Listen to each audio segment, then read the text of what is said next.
my name is Erin. I am going to be showing you how to do the IV insertion. First, I am going to check my MAR and see what the doctor's ordered.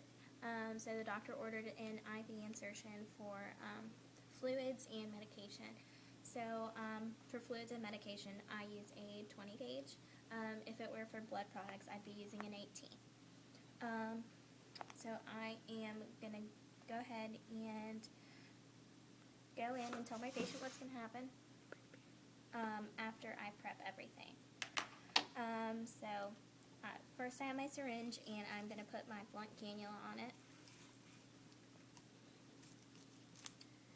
And I'm going to clean off the bottle, aspirate,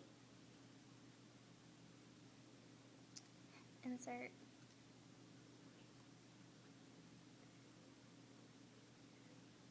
pull back, make sure there's no air bubbles, which I don't see.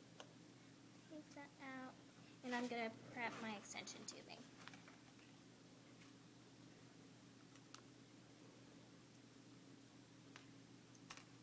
So I'll lock this on, and when I prep my extension tubing, I'm going to unclamp it and make sure that there is fluid all the way through and no air bubbles.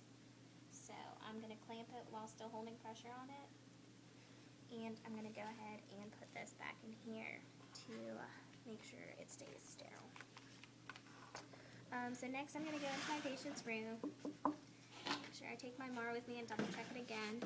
So I am still going to be using the 20 gauge for the fluids and check my patient's name. So hi, my name is Erin. I'm going to be your nurse. Can you tell me your name and date of birth? Okay, great. So what I'm going to be doing is putting an IV in you and starting that. The doctor wants to put IV fluids and medication in you. Is that all right with you? Yes? Okay, great. Now, I want to check for the arm. I want to make sure that he hasn't had any shunts, fistulas, dialysis, or a mastectomy on this side, which he all said that he hadn't. So I'm going to go ahead and pick a nice bouncy vein. So I'm going to choose this one. And I'm going to start by applying my tourniquet. And when I apply my tourniquet, I want to make sure that it's not too tight. So I'm going to go ahead and check his radial pulse after it's on there. Okay. And I still feel the pulse, so that means he's still getting blood to that arm. I'm going to go ahead and wash my hands, put my gloves on, and I'm going to sterilize the field. So that's where I'm going to insert it. I'm going to get my needle ready.